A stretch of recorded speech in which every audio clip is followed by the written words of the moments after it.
I've heard that, and that is a sad reality, because I have the evidence in terms of looking at the photos, the pictures, being on the ground in Manchester, being on the ground in Reach, being in Fellowship.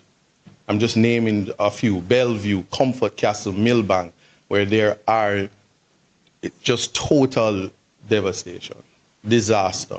Persons who are from the disabilities community, the disabled community, and they don't have a home.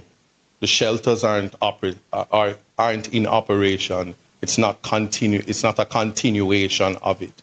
Persons have to go far places. So I need people to understand that. And when it comes to the distribution, yes, ODPEM is there. The Ministry of Labor and Social Security and care packages are going out. But I want you to quantify the reality. Is that if you have 300 care packages, that can just go to even one community, and it will.